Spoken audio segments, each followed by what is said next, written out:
All right, what's up? Welcome back to another one of these. We're outside, baby. It's beautiful. It's a nice day. So today we're looking at this song called Alarm Clock by Burna Boy. And a really cool Easter egg fact of this song is that Anderson .Paak played drums on it, but most of his performance did not end up making it onto the record, except for a few little drum fills in the intro of the song. So I thought it would be really cool to just take out the original programmed material and put in Anderson's drums and just do some drum mixing, have some fun, and see how it could elevate the record. All right, let's dig in. So this is what we got. Got a little 8-bar section of drums happening.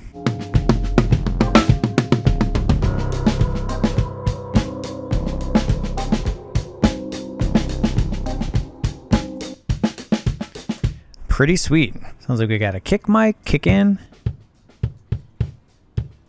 sub kick, snare top,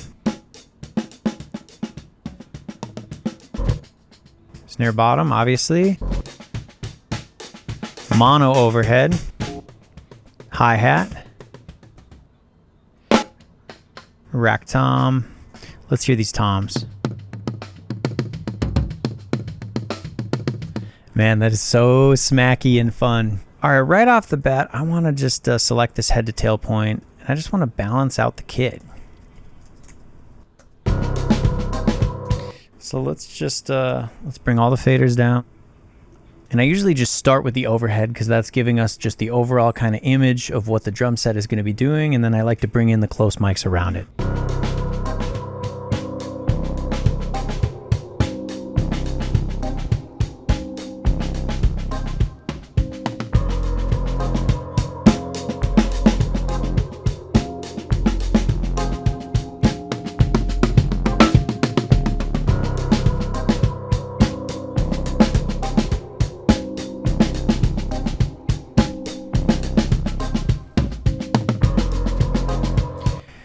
And I'm going to put the floor tom over to the left and the rack tom over to the right. We're going to just do a little bit of panning until it begins to feel like it's really has some realistic stereo width.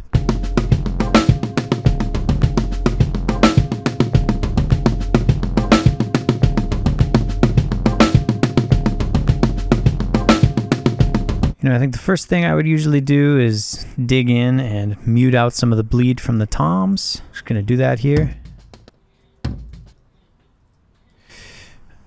Don't need to do anything too fancy. I'm aware of some of these more advanced gating techniques where you let the low end kind of ring through, but you cut off the top. For this, I think I'm just going to mute the silent parts.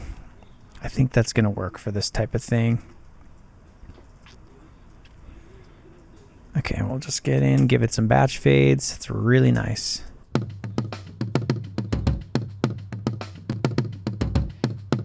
Nice impact, nice and splatty. It is a little boxy. We could find some of that and then pull it out.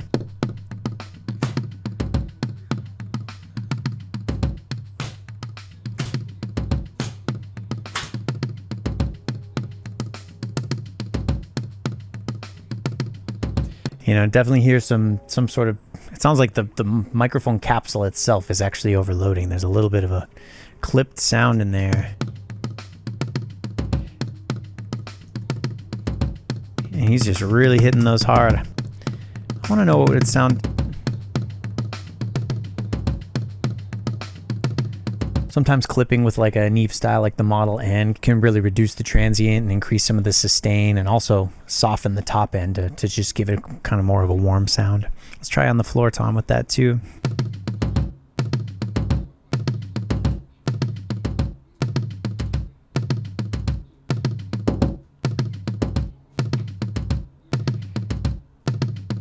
We're getting a lot of those boxy frequencies with the overheads. I want the really close mics to just add the nice impact of the low end and the top.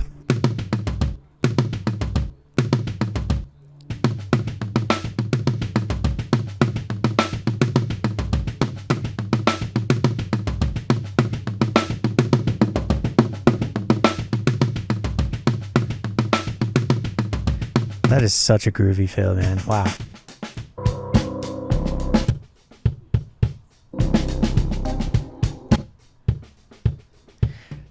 So the kick doesn't feel like he's kicking that hard.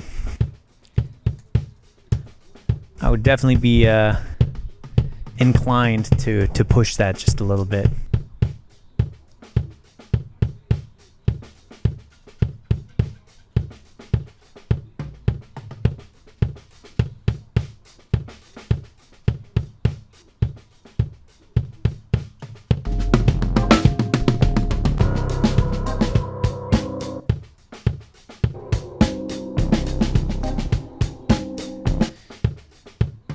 But there is just a...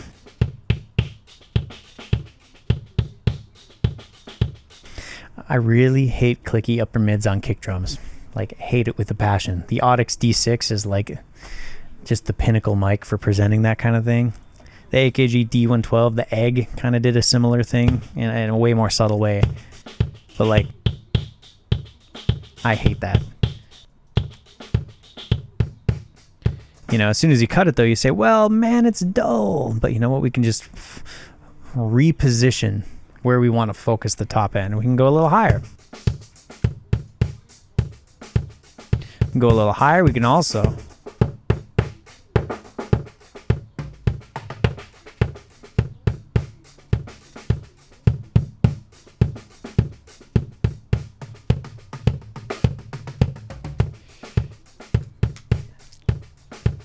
And also just love to add some of this kilohertz transient designer is so good for adding some punch.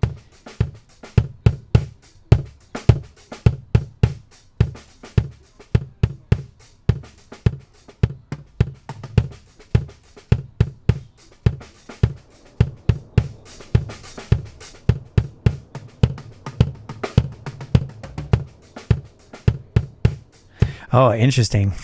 You can hear how much brighter it gets on that last bar.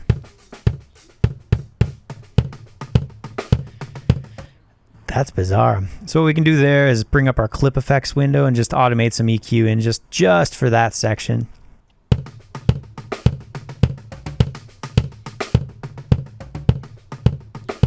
So we're only putting EQ on that clip, right? So these clips before it are completely unaffected, as you can see in the bottom left-hand corner here.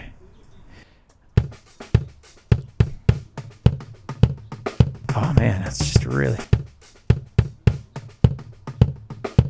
Shh. It even brings up like a shh, shh, shh.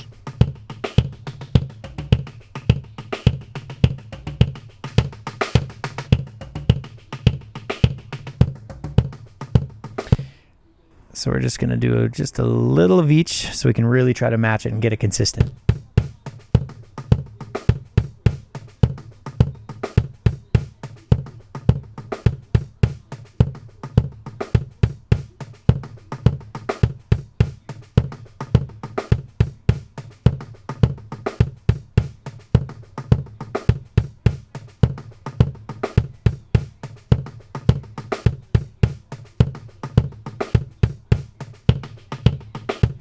Toughie. I keep hearing that whistle.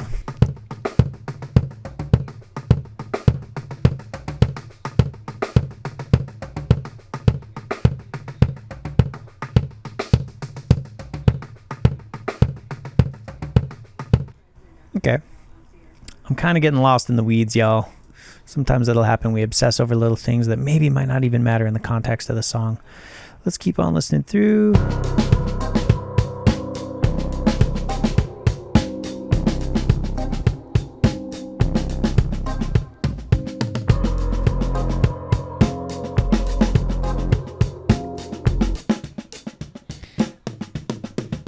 I do want to gate.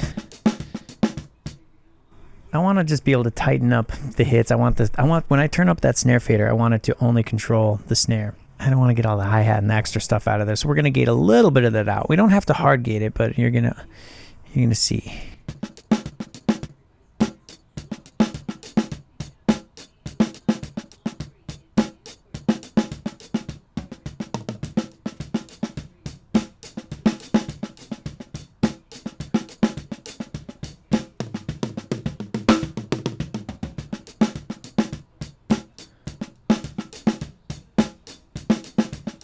Never mind, it's not going to work. And that's okay. That's part of mixing. It's just trying things out. Love that. A little bit of extra snap, little attack.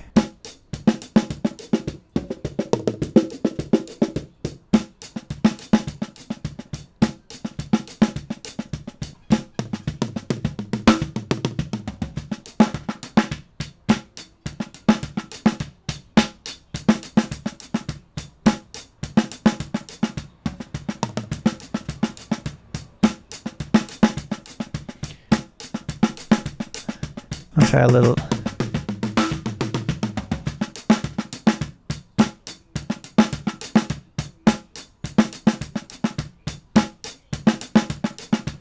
I like that, but it changes the tonality too much. There's a really strong low-pass filter on this plugin. Let's try the Omega A. Similar vibe, API style, without the low-pass filter.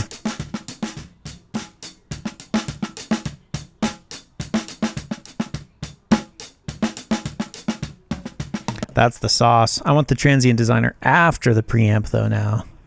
To like, because we've softened a little bit. We got some grindy texture on the top of the snare. Now it sounds a little more vintage, but it also softened the attack. So now we're going to bring some transient designing in right after the fact.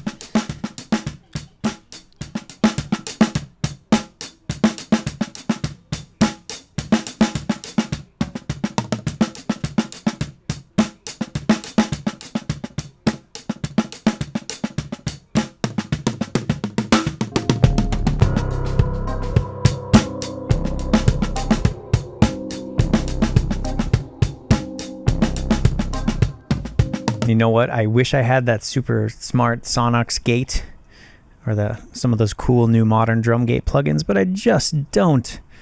And I just want to get the hi-hats turned down. So what I'm going to do is I'm just going to manually automate them out. There's one. And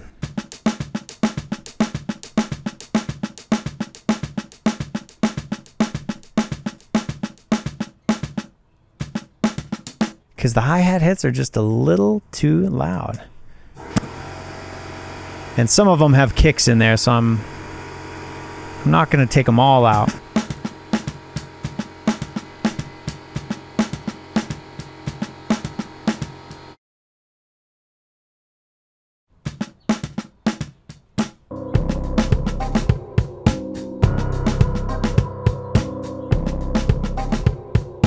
We can bring up the snare bottom mic to restore some of the life and to prevent it from feeling a little choked and gated and kind of choppy.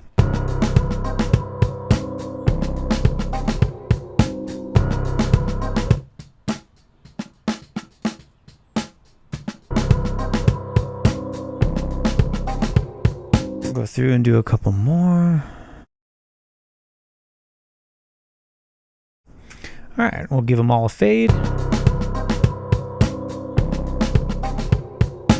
The Omega A is adding a little crackle that I don't really like. You know, maybe I do want the Omega N back, actually.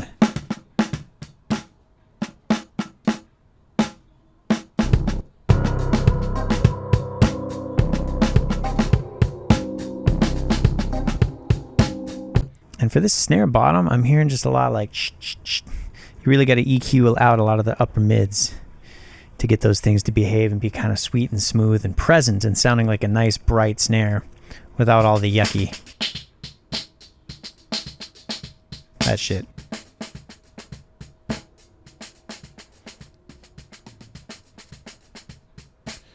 Didn't mean to hit that band.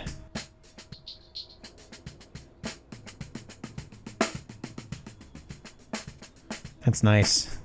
Another one I really like.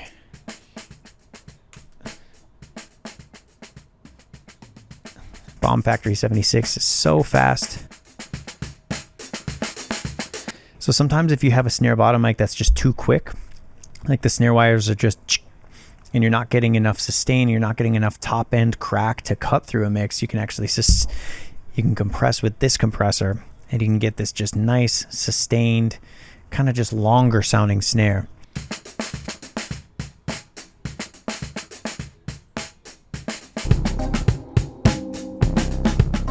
It's too loud obviously, so let's reposition it.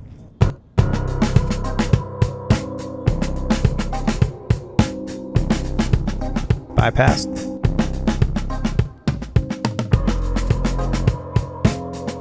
But I'm also just hearing some stuff that I just don't like.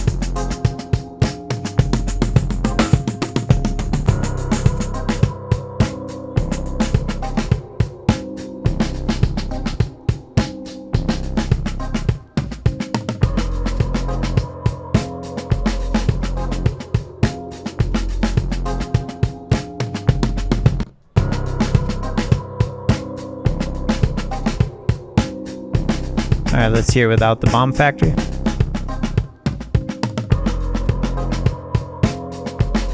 Well, it's not really a fair fight because it's adding a lot of level. You know, if we really want a level match, we would command click here.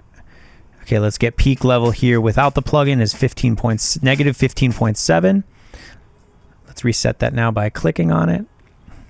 Okay, now with the plugin engaged, we'll see what our loudness level is.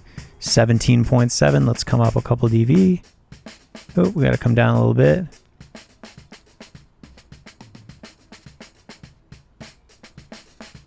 $15.5, close enough. Okay, we are level matched. So let's set the fader.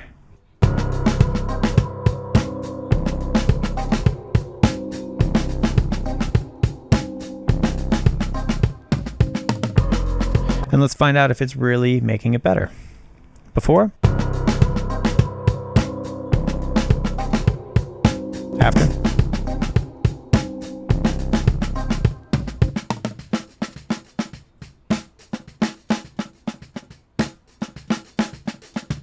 It's doing a little bit of something, I guess. Okay, here's the other thing. As the mixer, I have an opportunity here to enhance the performance too. So not just shaping the tones, but actually playing off of what he performed in order to make the performance make more sense for the song. And what I mean by that is I think we can reduce the volume of the ghost notes. I think it could be a little more dynamic to have better groove. I want the ghost notes quieter, so it's more like right now it's it's very back and forth.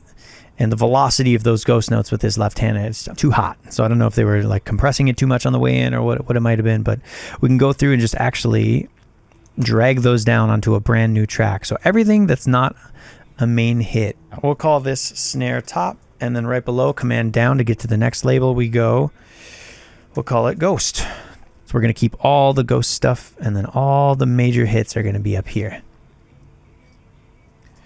Everything that's basically on yep, all the major hits, and you can see what they are. They're bigger. Big, big, big, big, big. That's probably what I would do.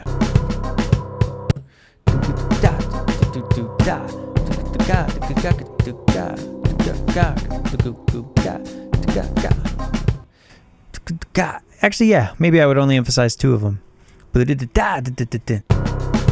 Yeah, like that. Oops.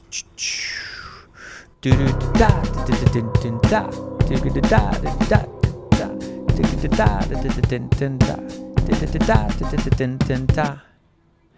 then there he doesn't do it. Sometimes he doesn't do it though.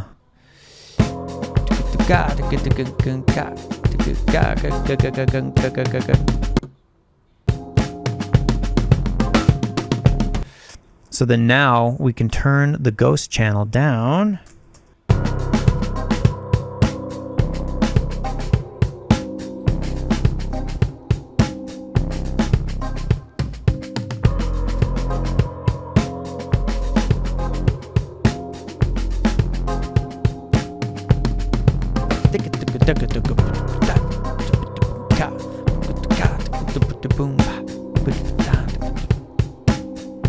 Let's blend in our overhead.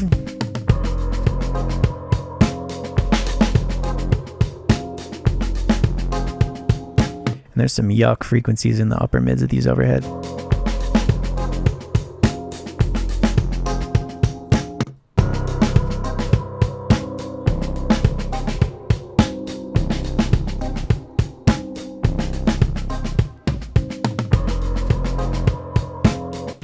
Rubber band compressor. Best overhead compressor in the game. Right off the bat, I usually have to reach for this release and just speed it up.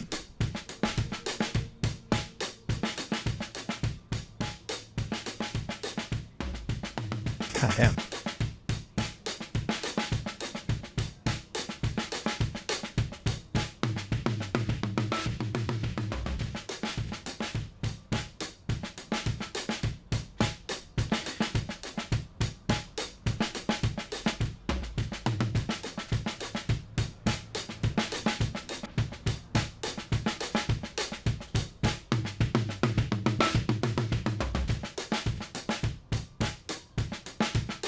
Ooh, tape mode added some nice. I'm gonna try it like this for now.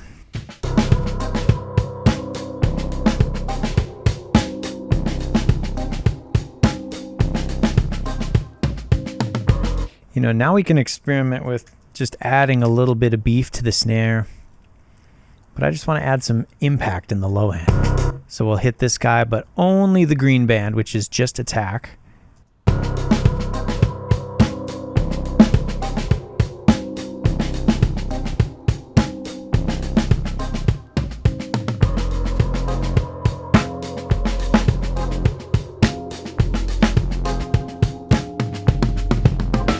And you just kind of hunt around and find where you want to add some attack. I'm going to do the same thing on the kick.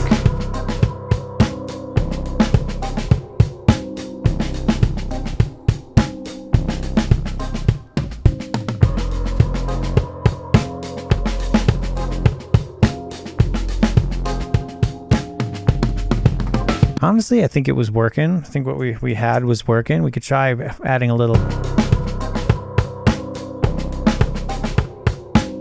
maybe tape mode to really add some third order harmonics and get this thing to poke out.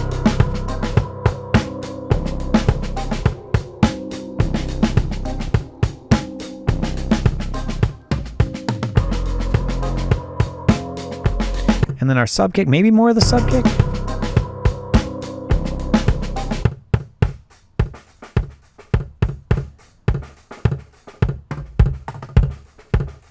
The problem with that sub kick is it's adding upper lows. It's not even adding low end at all.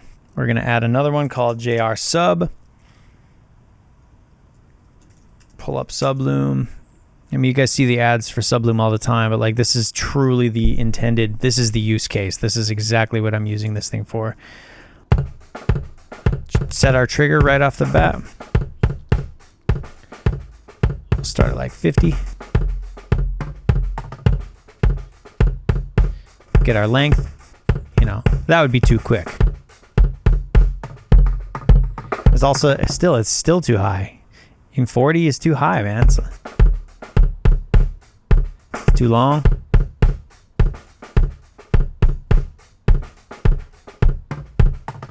Doom, doom, doom, doom.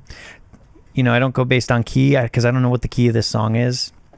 Go based on feel. You know, turning that thing down to where it feels like it's giving you that concert PA, that Festa, that Coachella low end, you know. And for me, that's like 30, 40. Oh, it's beautiful. And it happens to be, you know, the fundamental key, the root note of the song.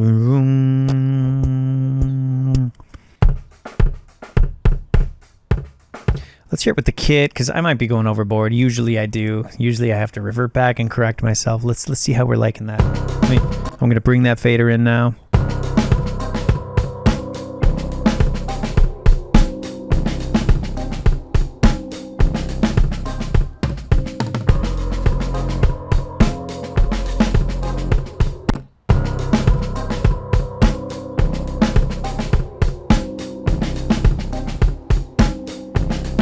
You know, 29 was good, but we can't ignore the fact that it's just not going to be audible on a lot of systems. And I want to make sure the sub and the JR sub are playing nicely.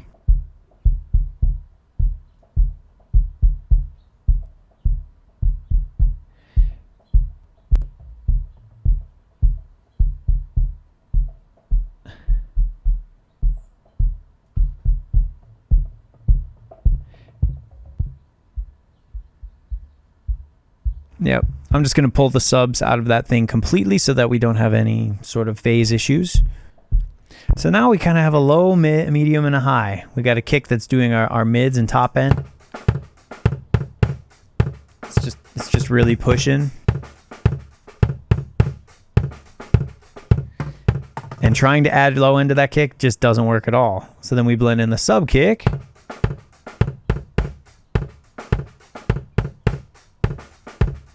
Interesting. But now I've added this high pass filter, which has completely sub-canceled it with the other kick mic. Listen to that. So you could go, okay, let's phase flip. You could do that, or you could turn this slope to 6 dB per octave, and that would make it phase coherent as well. But that is changing things too much for me, so we're going to flip that.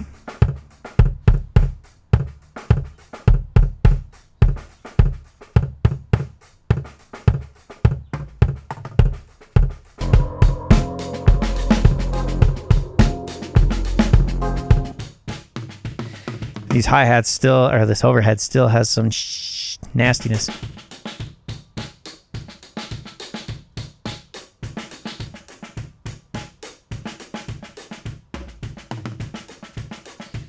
You know, we've compressed them a little bit, but I think we could get a little bit of attack energy going on in this thing.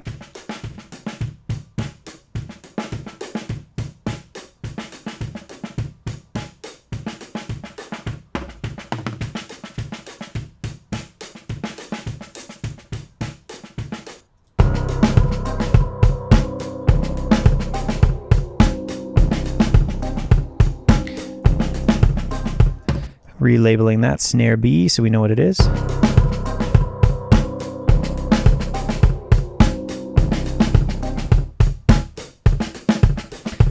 All right, no samples or nothing. Here's the drum mix.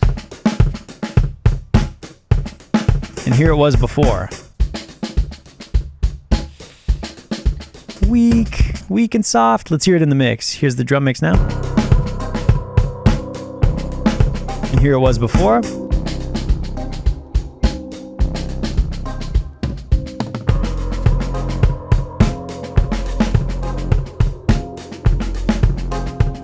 It's cool. It's a good starting point. That's nice. That's a lot of fun, man. Man, that's a lot of fun. Good times. Well, so that's just, one case scenario of what you can do when you're given some drums to work with. I thought about pulling out the Auto Align 2 from Sound Radix to get all the drums into phase, but honestly, this thing was tracked really nicely, and I didn't have any complaints. Sometimes I'll pull up a session and everything's out of phase, or I won't be able to harness the punch from the kit, and it's a real problem. So in those scenarios, I would pull that plugin out, and there's a whole bunch of other plugins I love to use, like Slate Trigger 2 and a whole bunch of my reverb sends that I would normally use. But since this is Anderson playing kind of a vintage vibe thing, then we leave it alone, baby. We're just gonna dial in the mics the way they should be, and just get a good drum kit sound that's just gonna allow us to move on to the next phase of the mix, which is getting the song working and ultimately getting all that music to support the vocal, so that lead vocalist can tell the story of the song and deliver his or her message. Cool. Well, hope y'all enjoyed this. Thanks for hanging out. We'll see you next time. Peace.